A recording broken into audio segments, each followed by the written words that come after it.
Good morning! For today, I will be having my video analysis and you will be watching how I'm going to react about the use of Philippine English on the different social media platforms. Are you ready? Let's go! What's going on, Becky Mon?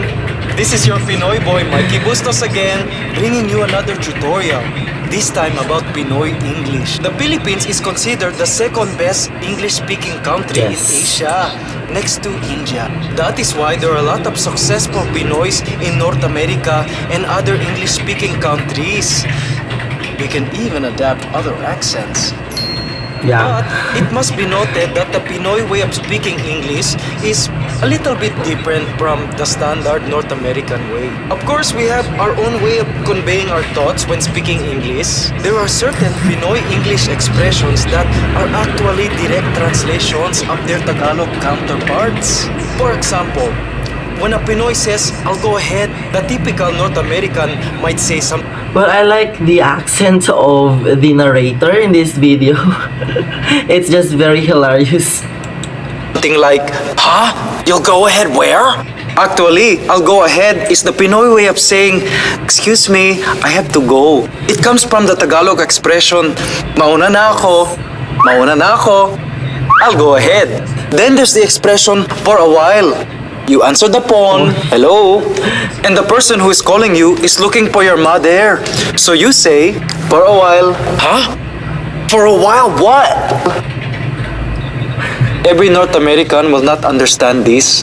For a while is simply a translation of the Filipino expression, "Sandali." Sandali? For a while. For a while. Sandali. For a while. Here's another one. When you're going to your friend's house to pick up something, you say, "Okay, I'll pass by your house tonight." If the person you're talking to is a Westerner, he'll most likely say, "You'll pass by? Aren't you gonna stop?" That's just the Pinoy way of saying, "I'll drop by." It's the translation of the Tagalog, "Dadaan ako." Dadaan ako? I'll pass by. Dadaan ako? I'll pass by.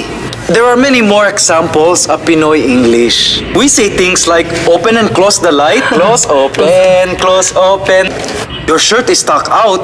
And in extreme cases, "Wow, so blurred." That's just the way Pinoy speak English. "I wanted to pass by to pet you, but EDSA was so much traffic, so I texted you for a while lang." Say what? If you don't understand, it means you're not Pinoy. The important thing is that we Pinoys understand each other. That's why when Pinoys get together, we talk in our own way and share stories. This is what we call kwentuhan. And as we all know, kwentuhan is not complete without good food to share. And for me, Manghuan snacks are the perfect companion for good old-fashioned Pinoy kwentuhan sessions. Because it's as traditionally Pinoy as the expressions we are known for. Chicharon ni Mang Juan in 3 delicious flavors. Sukang paumbong, sukat sili, and sisig. Singaling ni Mang Juan in Asinti, Ilocos, and adobo flavor. And cornix ni Mang Juan in garlic flavor. All packed with the great Pinoy taste of chicharon, singaling, and cornix. After all, good taste is a language that all Pinoys understands. Not just Pinoys, man. I gotta have some of that. My reaction about that video is that I'm so happy while watching that video. What I would like to say is hilariously spot on. It just goes to show how the Filipino language in general is very rich in expressions and metaphors that when directly translated into English, it adds their own flavor and uniqueness that distinguish it as uniquely Filipino. We shouldn't shantize our own English dialect as not being standard if it follows the same standard grammar as the other proper English does. Okay, so this made me realize how much I use Pinoy English or Philippine language without even recognizing it. It merely goes to prove how we Filipinos just adapt to anything we hear. So we often use expressions that we find amusing as inside jokes or as a type of tease for our buddies. It's amusing to observe how we Filipinos make basic chats so enjoyable.